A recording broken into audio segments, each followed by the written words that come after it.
Don't look down. Pretty sound advice if you find yourself on a natural bridge only about 10 feet wide with a 250-foot drop on either side. If you're afraid of heights, this probably doesn't sound like a situation you'd want to find yourself in at first. But when it affords views as spectacular as these, particularly when coupled with the experience of crossing a thick red rock span, fear takes a back seat. We're out at the Gemini Twin Bridges, one of the most beautiful trails in the Moab area. You've got these two flat top bridges over here that I know people have been driving over since probably the late 60s. I believe it was probably Lynn Ottinger that first found these bridges and drove across them in his bus. There's very few places I've been, and I've been around the world, that you can match this kind of scenery and this kind of beauty and mix that in with the Jeep, and it's just phenomenal.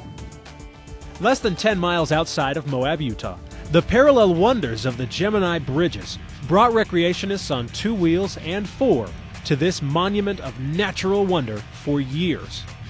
Bull Canyon lies far below the flat-top span of the bridges, and the sheer thickness of the rock allows for the trail to go right over the top of Gemini. It was pretty interesting for somebody who doesn't like heights, but I did it anyhow. It was fun. The thrill is being able to drive over that bridge. It's like jumping out of an airplane for some people, or climbing to the top of a mountain peak. For me, driving across there, the exhilaration you feel, it's great. And to be able to still do that over the bridges is something I'd like to see my kids be able to do many years from now. That enduring dream of a family trip to Gemini by Jeep will end before it ever has a chance to begin, however.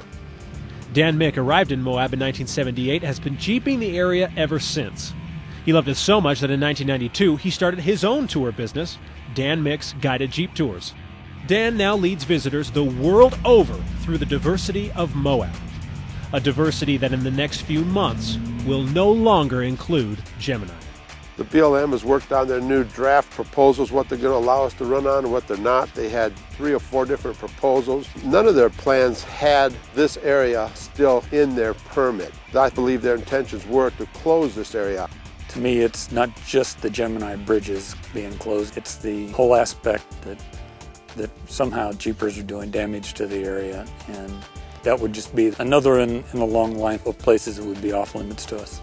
The large majority of four-wheelers that I've met are very responsible people. They come out and bring their families, and they come to enjoy this. The final decision of which plan the BLM will choose has not been decided yet.